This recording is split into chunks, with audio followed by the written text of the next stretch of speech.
Material mix ಇಲ್ಲದೆ ಇರುವಂತಹ, ಲೋಹ ಮೆಟಲ್ ಮಿಕ್ಸ್ ಇಲ್ಲದೆ ಇರುವಂತಹ ಶುದ್ಧವಾದ ಬಂಗಾರದ ಮಂಟಪದಲ್ಲಿ ಅಪರಾಕೃತನಾದಂತಹ ಚಿನ್ಮಯನಾದಂತಹ ದೇವರನ್ನ ಕೂಡಿಸಿ ಲಕ್ಷ್ಮೀದೇವಿ ಬ್ರಹ್ಮಾದೇವರು ಪೂಜೆ ಮಾಡ್ತಾರೆ. ಆದರೆ ನಾವು ಮಾತ್ರ ಅನುಗುಣವಾಗಿ ದೇವರು ನಮ್ಮಿಂದ ಎಲ್ಲ ತರಹದ ಸೇವೆ ಪೂಜೆಗಳನ್ನ ಸ್ವೀಕಾರ ಮಾಡ್ತಾನೆ. ಹಾಗಾಗಿ ಇಲ್ಲಿಯೂ ಕೂಡ ದೇವರ ಸುರುಗಿ ಸ್ನಾನ ಆಯಿತು. ನಿಜವಾಗಿ ಅಲಂಕಾರ ಮಾಡಬೇಕು, ನಾವು ಅಲಂಕಾರ ಮುಂಚೆ ಮಾಡಿಟ್ಟಿದ್ದೇವೆ. ಅಲಂಕಾರ ಮನಸ್ಸಿನಲ್ಲಿ ನಾವು ಮಾಡಿಕೊಂಡು ಇನ್ಮೇಲೆ ದೇವರು ತಾನು ಈ ಭೂಮದ ಊಟಕ್ಕೆ ಬರ್ತಾ ಇದ್ದಾನೆ. ಭೂಮದ ಊಟದಲ್ಲಿ ಒಂದಿಷ್ಟು ಫರಾಳ ಮನೆಯಿಂದ ಬಂದಿದೆ, ಇನ್ನೊಂದಿಷ್ಟು ಇಲ್ಲೇ ಮಾಡ್ಕೊಂಡಾರ, ಇನ್ನೊಂದಿಷ್ಟು ಮಾಡಿ ಹಾಕ್ಯಾರ. ಇಷ್ಟು ಇದೆ, ಹೆಸರು ಹೇಳು ಅಂತ ಹೇಳ್ತಾ ಇದ್ದಾರೆ. ನಾವು ಕಂಡದ್ದು ಹೇಳ್ತೇವೆ, ಇದಕ್ಕೆ ಲಿಸ್ಟ್ ಬೇಕಾಗಿಲ್ಲ.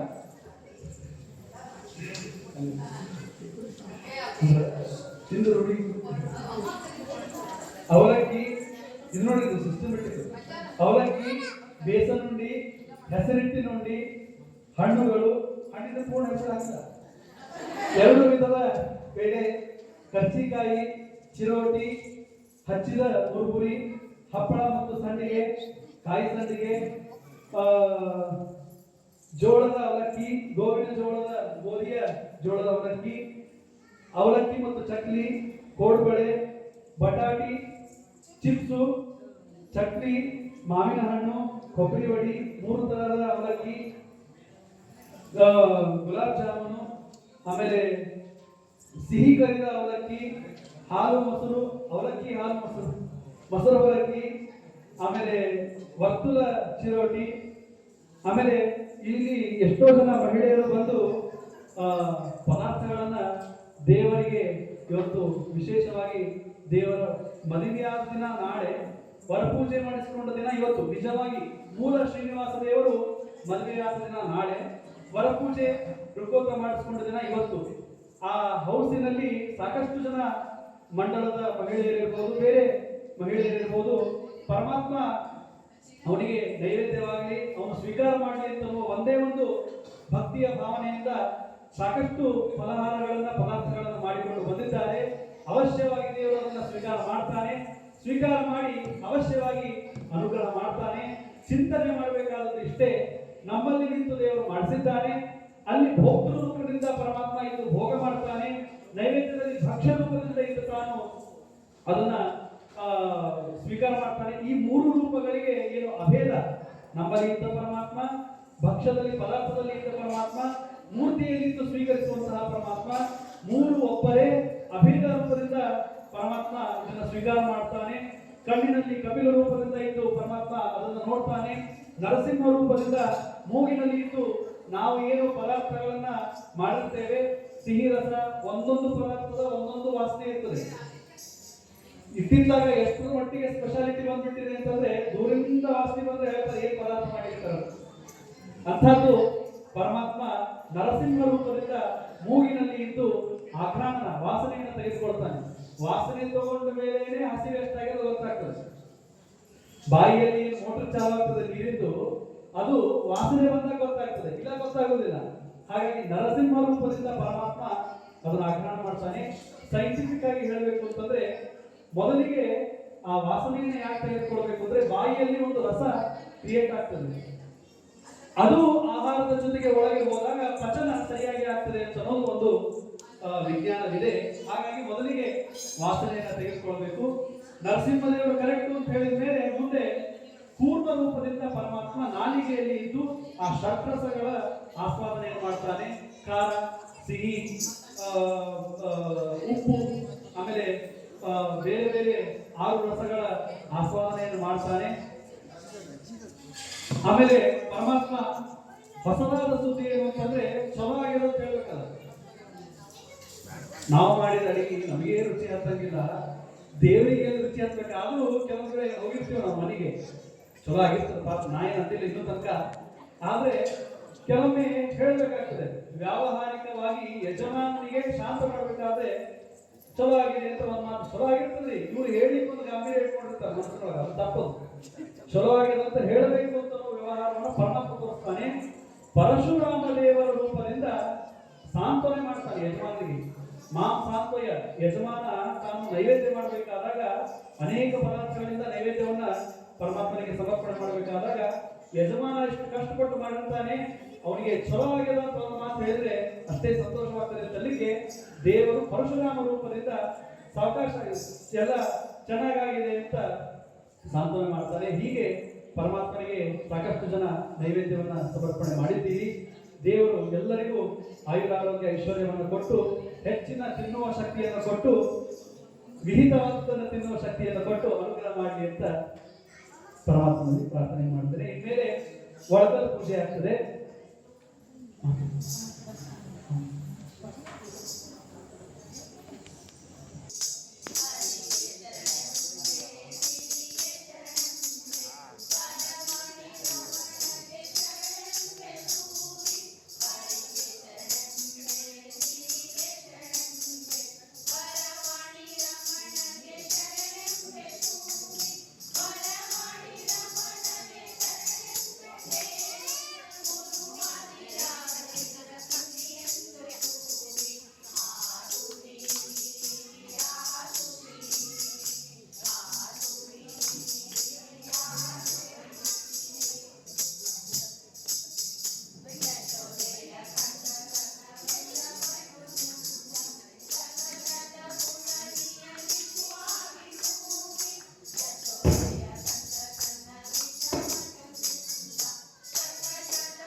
ಹುಬ್ಬಳ್ಳಿಯೊಳಗೆ ರೆಕಾರ್ಡೇ ಇಲ್ಲ, ಅತ್ಯಂತ ಬೇಗನೆ. ತಿರುಪತಿಯೊಳಗೂ ಕೂಡ ಬೇಗನೆ ಹೊರಪೂಜೆ ಮಾಡ್ಕೊಳ್ತಾರೆ, ಮಧ್ಯಾಹ್ನ 12ಕ್ಕೆ ಮಾಡ್ಕೊಂಡ್ಬಿಡ್ತಾನೆ. ಆದ್ದರಿಂದ ಋಗ್ಗೋತ ಅಂತ ದೇವರಿಗೆ ನೈವೇದ್ಯ ಈಗಾಗಲೇ ಸಾಕಷ್ಟು ಜನ ತಮ್ಮ ತಮ್ಮ ಸೇವೆಯನ್ನು ಸಮರ್ಪಣೆ ಮಾಡ್ತಾ ಇದ್ದೀರಿ. ಇಷ್ಟೆಲ್ಲ ಪದಾರ್ಥಗಳನ್ನು ಮಾಡಿ ದೇವರಿಗೆ ಸಮರ್ಪಣೆ ಮಾಡೋದು ಅತ್ಯುತ್ತಮವಾದದ್ದು. ಅತ್ಯಂತ ಶುದ್ಧ ರೀತಿ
ಶ್ರೀಮನ್ನಾರಾಯಣಾಯ ನಮಃ.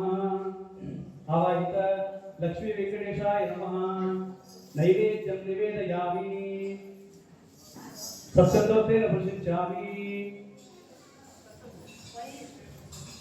ಪ್ರಾಣಾಯ ಸ್ವಾಹ, ಪಾನಾಯ ಸ್ವಾಹ, ವ್ಯಾನಾಯ ಸ್ವಾಹ, ಉದಾನಾಯ ಸ್ವಾಹ, ಸ್ಮಾನಾಯ ಸ್ವಾಹ. ಬ್ರಹ್ಮಣೇ ನಮಃ. ಅಮೃತೋಪಸ್ತರಮಸಿ.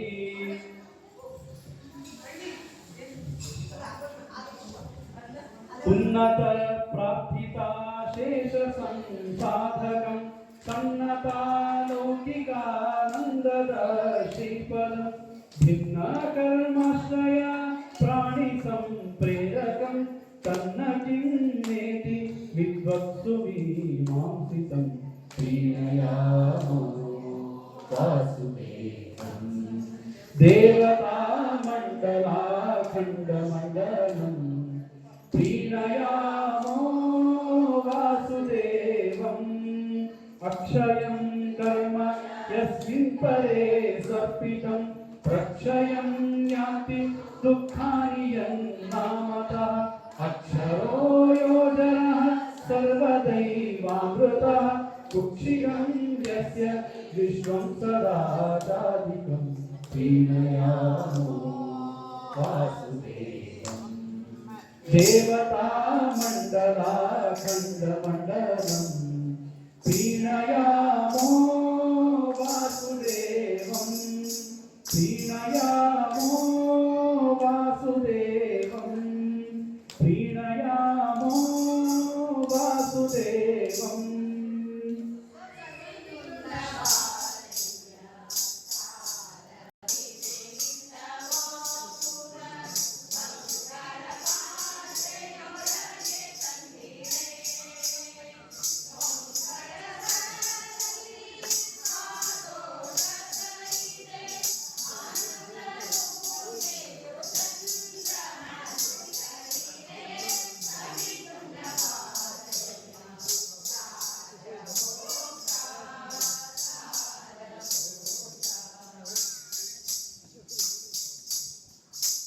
ಸ್ಮರಣೆಯನ್ನು ಮಾಡಬೇಕು ಅಂತ ಇದ್ದಂತೆ ಸಂಗೀತ ಸೇವೆಯನ್ನು ಕೂಡ ಮಾಡಬೇಕು ಅಂತಿದೆ. ಸಂಗೀತ ಅಂತಂದರೆ ಗೀತಂ ವಾದ್ಯಂ ಕಥಾ ನೃತ್ಯ. ಸಂಗೀತ ರುಚಿಚೊಚ್ಚದೆ, ಗೀತ, ವಾದ್ಯ ಮತ್ತು ನೃತ್ಯ ಇವು ಮೂರು ಕೂಡಿದಾಗ ಸಂಗೀತ ಅಂತ ಆಗ್ತದೆ. ಈಗ ಹಾಡಾಡಿದ್ದಾರೆ, ಗಟ್ಟಿ ಬಾರಿಸಿದ್ದೇವೆ, ವಾದ್ಯ ಇತ್ತು. ಇಲ್ಲಿ ಉಳಿತು ನೃತ್ಯವಾದಂಥ ಸೇವಾ. ಆ ನೃತ್ಯ ಸೇವೆಗೋಸ್ಕರವಾಗಿ ನಮ್ಮ ಶ್ರೀ ಗೋವಿಂದ ಸ್ವಾಮಿಯವರು ಅವರ ಮಗಳು ಕುಮಾರಿ ಪ್ರಾಂಜಲಿ ಅಂತನ್ನುವವಳು ನರ್ತನ ಸೇವೆಯನ್ನು ಮಾಡ್ತಾ ಇದ್ದಾರೆ. ಸುಮಾರು 20 ವರ್ಷ ಭರತನಾಟ್ಯದಲ್ಲಿ ತಪಸ್ಸು ಮಾಡಿದ್ದಾರೆ. ಅವರ ಗುರುಗಳು ಸುಚಿತ್ರ ಅಲಗನಂದ ಅಂತನ್ನುವರು ಇಲ್ಲೆಲ್ಲ ನವರಾತ್ರಿಯೊಳಗೆ ಭರತನಾಟ್ಯವನ್ನು 20-25 ಜನರನ್ನು ಕರೆದುಕೊಂಡು ಬಂದು ನವರಾತ್ರಿಯೊಳಗೆ ಆ ಸೇವೆಯನ್ನು ನಡೆಸಿದ್ದಾರೆ. ಅದರೊಳಗೆ ಇವರು 20 ವರ್ಷ ನರ್ತನ ಸೇವೆಯನ್ನು ಮಾಡಿ ರಂಗಪ್ರವೇಶ ಅಂತಿರ್ತದೆ. ಸುಮಾರು 3-4 ಗಂಟೆಗಳವರೆಗೆ ಕಾರ್ಯಕ್ರಮ ಕೊಡಬೇಕಾಗ್ತದೆ. ನಮ್ಮಲ್ಲಿ ಹೆಂಗೆ ಸುಧಾಮಂಗಳ ಅಂತಿದ್ದಾಗ ಸುಮಾರು ವಿದ್ವಾಂಸರು ಬರ್ತಾರೆ, ನೋಡ್ತಾರೆ, ಅವರು ಪರೀಕ್ಷಾ ತೆಗೆದುಕೊಳ್ತಾರೆ. ಹಾಗೆ ಯಾರ್ಯಾರು ಭರತನಾಟ್ಯದೊಳಗೆ ವಿದ್ವಾಂಸರಿದ್ದಾರೆ ಅವರೆಲ್ಲ ಬಂದಿರ್ತಾರೆ. ಅವರ ಎದುರಿಗೆ ನರ್ತನವನ್ನು ಮಾಡಬೇಕು. ಸುಮಾರು 3-3.5 ತಾಸು ನರ್ತನವನ್ನು ಅವರು ಮಾಡಿದ್ದಾರೆ. ಅಂದರೆ ಆಯಾಸ ಇಲ್ಲ, ನಾವು ಕುಡಿಬೇಕು ಅಂದ್ರೆ ನಾನು ಹೇಳ್ತಾ ಇದ್ದೀನಿ, ನೀವು ಕೇಳಿಕತ್ತೀರಿ. ಸ್ವಲ್ಪ ಹೋಗ್ಕೊಂಡು ಕಾಲು ಜಾಡಿಸ್ಕೊಟ್ಟು ಅಲ್ಲಿ ತನಕ ಹೋಗ್ಲಿಕ್ಕೆ ಅಂಥದ್ದು 3.5 ತಾಸು ಕುಡಿತಾರೆ ಅಂತಂದರೆ ಬಹಳ ಆಶ್ಚರ್ಯ ಅಂತ ಅನಿಸ್ತದೆ. ಆದ್ದರಿಂದ ಈ ಒಂದು ಇವರು ನಮ್ಮ ಗೋವಿಂದ ಸ್ವಾಮಿಯವರು, ಅವರ ಮನೆಯವರು, ನಮ್ಮ ವಿದ್ಯಾಪೀಠ ಅಂದರೆ ಅವರ ಮನೆ ಅಂತ ತಿಳ್ಕೊಂಡಿದ್ದಾರೆ. ಸಾಮಾನ್ಯವಾಗಿ ಸುಮಾರು 10-15 ವರ್ಷದಿಂದ ನಮಗೆ ಅವರ ಸಂಪರ್ಕದಲ್ಲಿ ಇದ್ದಾರೆ. ನಾನು ಟಿ ವಿಯೊಳಗೆ ಪ್ರವಚನ ಮಾಡ್ತಾ ಇರುವಾಗ ಒಂದು ಸಲ ನಾನು ಪ್ರವಚನದೊಳಗೆ ಹೇಳಿದೆ, ಮಹಾಭಾರತ ಮಕ್ಕಳು ಇದನ್ನು ಮಾಡಿದರು ಅಂತ. ನನಗೆ ಎಷ್ಟು ಆನಂದ ಆಗಿರ್ಲಿಕ್ಕಿಲ್ಲ. ಒಂದು ಮನೆಯಲ್ಲಾದರೂ ಕೂಡ ನಾನು ಪ್ರವಚನ ಮಾಡಿದ್ದಕ್ಕೆ, ಗಂಟ್ಲ ಒದರ್ಕೊಂಡಿದ್ದಕ್ಕೆ ಒಂದು ಕಡೆ ಅದು ರಿಸಲ್ಟ್ ಸಿಕ್ತಪ್ಪ ಅಂತ ಬಹಳ ಸಂತೋಷವಾಯಿತು. ಆಗ ಅವರು ಸೀತಾದೇವಿಗೆ ಒಂದು ಬಂಗಾರದ ಹಾರವನ್ನು ಮಾಡಬೇಕು ಅಂತ ವಿಚಾರ ಮಾಡಿದ್ರು. ಸ್ವಾಮಿಗಳ ಹತ್ರ ಹೆಂಗೆ ಹೋಗ್ಬೇಕು ಅಂತ ಅವರಿಗೆ ಇರಲಿಲ್ಲ. ಆಮೇಲೆ ಶ್ರೀನಗರದಲ್ಲಿ ನಾನು ಇದ್ದಾಗ ಇಬ್ಬರು ಗಂಡ ಹೆಂಡತಿ ಬಂದು ಭೇಟಿಯಾದರು. ಆವಾಗ ನಮ್ಮದು ಒಂದು ರಿಲೇಷನ್ ಬೆಳೀತು. ಬಹಳ ನಮ್ಮ ವಿದ್ಯಾಪೀಠಕ್ಕೆ ಅಂದರೆ ನಾನು ಹೇಳಬಾರ್ದು, ಸುಮಾರು ಇವತ್ತಿನ ತನಕ ನನ್ನ ದೃಷ್ಟಿಯೊಳಗೆ 15-20 ಲಕ್ಷ ರೂಪಾಯಿಯನ್ನು ಅವರು ನಮ್ಮ ವಿದ್ಯಾಪೀಠಕ್ಕೆ ಕೊಟ್ಟಿದ್ದಾರೆ. ಆವಾಗಿನಿಂದ ಈಗಲೂ ಕೂಡ ಇದೇನು ಹೂ ಇದೆ. ಇವತ್ತು ಅವರು ಕಾರ್ ಮಾಡಿ ಬಂದಿದ್ದಾರೆ.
ಇದು ಅದಕ್ಕೆ ಭರತನಾಟ್ಯ ಅಂತಲೂ ಬಹಳ ಕಠಿಣ ಅಂತ ನಾನು ಹೇಳ್ತಿರ್ತೇನೆ. ಎಲ್ಲ ನರ್ತನದೊಳಗೂ ತಾಂಡವ ನೃತ್ಯ ಇದೆ. ತಂಡ ಋಷಿಗಳಿಂದ ಬಂದಂಥ ತಾಂಡವ ನೃತ್ಯ ಅಂತೀವಿ, ಅದು ಒಂದು ಥರದ್ದು ಬೇರೆ. ಆದರೆ ಭರತನಾಟ್ಯ ಅಂತೇನು ಭರತನಿಂದ ಬಂದದ್ದು ಅದು ಬಹಳ ಕಠಿಣ ತರವಾದದ್ದು. ಇದು ನಿಮಗೆ ವೇಷ ಹಾಕ್ಕೊಂಡಿಲ್ಲ, ಇನ್ನು ಕಣ್ಣಿಗೆ ಕಾಡಿ ಬಹಳ ಹಚ್ಚಿಕೊಳ್ತಾರೆ. ಈ ಇದರೊಳಗೆ ಕಲಿಯಾದಂತಹ ಕಾಡಿಯನ್ನು ಭರತನಾಟ್ಯದೊಳಗೆ ಬಹಳ ಹಚ್ಚಿಕೊಳ್ತಾರೆ. ಯಾಕೆಂದರೆ ಭರತನಾಟ್ಯದ ಕಣ್ಣಿನೊಳಗೆ ಅಭಿನಯ ತೋರಿಸಿರುತ್ತದೆ. ಕಣ್ಣಿನೊಳಗೇನೆ 9 ರಸಗಳಿವೆ. ಅದು ಹೇಗೆ ಅಂತ ಕಣ್ಣಿನಿಂದ ತೋರಿಸ್ತಾರೆ. ಅದು ನಿಮಗೆ ಕಾಣಿಸ್ಬೇಕಾ, ಅವ್ರು ಕಾಡಿಗೆ ಭಾಳ ಹಚ್ಕೊಬೇಕು. ಕಾಡಿಗೆ ಭಾಳ ಹಚ್ಕೊಂಡ್ರೆ ಮಾತ್ರ ಅದಕ್ಕೆ ಭರತನಾಟ್ಯದೊಳಗೆ ಕಣ್ಣಿಗೆ ಹೆಚ್ಚು ಹಚ್ಕೊಳ್ತಾರೆ ಅಂತ ನಾನು ಪುಸ್ತಕದಲ್ಲಿ ಓದದ್ದು. ಆಮೇಲೆ ಅವರ ಪ್ರತಿಯೊಂದು ವೇಷದೊಳಗೆ ಅರ್ಥ ಇದೆ. ಪ್ರತಿಯೊಂದು ವೇಷದೊಳಗೆ ಅರ್ಥವಿದೆ. ಪ್ರತಿಯೊಂದು ಏನು ಮೇಕಪ್ ಮಾಡ್ತಾರೆ ಅದರೊಳಗೊಂದು ಅರ್ಥವಿದೆ. ಮಧ್ಯದೊಳಗೆ ವಿಜಯ ಕರ್ನಾಟಕದೊಳಗೆ ಒಂದು ಭರತನಾಟ್ಯದ ಬಗ್ಗೆ ಒಂದು 10 ಪೇಜದವರೆಗೆ ಇದೆಲ್ಲ ಬಂದಿದ್ದು. ಮದ್ರಾಸ್ನೊಳಗೇನೆ ಇದರ ವೇಷಗಳು ಸಿಗುತ್ತವೆ ಅಂತ ಬಹಳ ಪ್ರಾಚೀನವಾದಂತಹ ಡ್ರೆಸ್ಗಳು ಸಿಗ್ತವೆ. ಅದು ಭರತನಾಟ್ಯ ಅಂತ ಅನ್ನೋದು. ಕುಂತಿದೇವಿಯು ಕೂಡ ಪರಮಾತ್ಮನಿಗೆ ಪ್ರಾರ್ಥನೆಯನ್ನು ಮಾಡ್ತಾವಾಗ ನಟೋ ನಾಟ್ಯ ಚರೋಯತ ಅಂತ ಅಂತಾರೆ. ಇನ್ನೊಂದು ನಿಮ್ಗೆ ಒಂದು ಮಾತು ಹೇಳ್ತೇನೆ. ಅವರು ಬೆರಳು ಮಾಡ್ತಾರೆ, ಕೈ ಮಾಡ್ತಾರೆ, ಕಣ್ಣು ತೋರಿಸ್ತಾರೆ. ಆದರೆ ನಿಮ್ಮ ಕೂತವ್ರಿಗೆ ಯಾರು ಏನು ಅರ್ಥ ಆಗೋದಿಲ್ಲ. ಅರ್ಥ ಆಗೋದು ಕಷ್ಟ. ಯಾಕೆ ಅಂತಂದರೆ ಆ ಪ್ರತಿಯೊಂದರಲ್ಲೂ ಒಂದೊಂದು ಅರ್ಥ ಇದೆ. ಮೊದಲ ಅಭಿನಯದೊಳಗೇನೆ ಅಧ್ಯಯನ ಮಾಡಬೇಕಾಗ್ತದೆ. ಯಾವ ರೀತಿಯ ಕೈ ಮಾಡಿದರೆ ಯಾವ ರಸದ ಉತ್ಪಾದನೆ ಆಗಬೇಕು ಅನ್ನೋದು ಅದನ್ನೆಲ್ಲ ಅಧ್ಯಯನ ಮಾಡಬೇಕಾಗ್ತದೆ. ಅದಾದ ಮೇಲೆ ಅದನ್ನು ಪ್ರಾಕ್ಟೀಸ್ ತೋರಿಸಬೇಕಾಗ್ತದೆ. ಆ ಏನು ಅಭಿನಯ ಮಾಡ್ತಾ ಇರೋ ಪ್ರತಿಯೊಂದರಿಗಿದೆ ಆ ಕೈಯೊಳಗೆ ಅರ್ಥ ಇದೆ. ಅವ್ರು ಹಿಂಗೆ ಮಾಡೋದಕ್ಕೂ ಹಿಂಗೆ ಮಾಡೋದಕ್ಕೂ ಪ್ರತಿಯೊಂದಕ್ಕೂ ಅರ್ಥ ಇದೆ. ಅದು ಭರತನಾಟ್ಯ ಶಾಸ್ತ್ರ ಓದಿದವರಿಗೆ ಮಾತ್ರ ಅರ್ಥವಾಗ್ತದೆ, ಎಲ್ಲರಿಗೂ ಅರ್ಥವಾಗುವುದಿಲ್ಲ ಅಂತ. ಇದನ್ನು ಕುರಿತು ದೃಷ್ಟಾಂತ ಕೊಡ್ತಾಳೆ. ಒಬ್ಬ ನಾಟ್ಯವನ್ನು ಮಾಡ್ತಾ ಇರುವಾಗ ಅವಳು ಮಾಡುವ ಎಲ್ಲ ಅಭಿನಯದ ಸಂಪೂರ್ಣವಾಗಿ ಅರ್ಥವನ್ನ ಆ ಶಾಸ್ತ್ರ ಬಲ್ಲವರೇ ತಿಳ್ಕೊಳ್ತಾರೋ ಹಾಗೆ ನಿನ್ನ ನಾಟಕವನ್ನ ಶಾಸ್ತ್ರವನ್ನು ಬಲ್ಲ ಜ್ಞಾನಿಗಳು ಮಾತ್ರ ತಿಳ್ಕೊಳ್ತಾರೆ ಅಂತ ನಟೋ ನಾಟ್ಯ ಚಲೋಯತ ಅಂತ ಕುಂತಿ ಸ್ತೋತ್ರದೊಳಗೆ ಹೇಳ್ತಾರೆ. ಆದ್ದರಿಂದ ಭರತನಾಟ್ಯ ಅನ್ನೋದು ಪ್ರಾಚೀನವಾದಂತಹದ್ದು. ಬ್ರಹ್ಮದೇವರ ಸಭಾದೊಳಗೆ ಈ ಭರತನಾಟ್ಯ ಆಗ್ತಾ ಇರ್ತದೆ. ಭರತನಿಂದ ಪ್ರಚಾರಕ್ಕೆ ಬಂತೆ ಹೊರತು ಭರತನಿಗಿಂತಲೂ ಮೊದಲಿಗೆ ಈ ನಾಟ್ಯ ದೇವತಾ ಲೋಕದೊಳಗೆ ಪ್ರಚಾರದಲ್ಲಿ ಇದೆ. ಆದ್ದರಿಂದ ಇವತ್ತಿನ ಈ ವಯಸ್ಸಿನ ಹುಡುಗಿಯರು ಭರತನಾಟ್ಯವನ್ನು ಮೆಚ್ಚಿ ಅದನ್ನು ಅಳವಡಿಸಿಕೊಂಡು 20 ವರ್ಷದ ತನಕ ಅದನ್ನು ಅಭ್ಯಾಸ ಮಾಡ್ತಾರೆ ಅಂತಂದ್ರೆ ಅವರು ತಂದೆ ತಾಯಿ ಅಜ್ಜಿ ಮಾಡಿದಂತಹ ಪುಣ್ಯ, ಅವರು ಕೊಟ್ಟಂತಹ ಸಂಸ್ಕಾರವೇ ಹೊರತು ಇವತ್ತು ಯಾವ ನೃತ್ಯವನ್ನ 5 ಅಥವಾ 10 ಗಂಟೆಗೆ ಕಲ್ಯಾಣೋತ್ಸವ ಪ್ರಾರಂಭವಾಗ್ತದೆ. 11 ಗಂಟೆಗೆ 10:45 ಅಥವಾ 11 ಗಂಟೆಗೆ ಸರಿಯಾಗಿ ಅಕ್ಷತಾ ರೋಪಣ ಕಾರ್ಯಕ್ರಮ ಇರ್ತದೆ. ನಂತರ ಮಾಂಗಲ್ಯ ಬಂಧನ, ಅದಾದಮೇಲೆ ದೇವರ ವೈಭವದ ಪೂಜೆ, ನೈವೇದ್ಯ, ಅದಾದಮೇಲೆ ಮಹಾಮಂಗಳಾರತಿ, ಆಮೇಲೆ ತೀರ್ಥ ಪ್ರಸಾದದ ಕಾರ್ಯಕ್ರಮವಿರುತ್ತದೆ. ಎಲ್ಲ ಸದ್ಭಕ್ತರು ಬಂದು ಶಾಂತಚಿತ್ತರಾಗಿ ಆ ಶ್ರೀನಿವಾಸನ ಕಲ್ಯಾಣೋತ್ಸವದಲ್ಲಿ ಭಾಗವಹಿಸಬೇಕು ಅಂತ ತಮ್ಮಲ್ಲಿ ಪ್ರಾರ್ಥನೆ.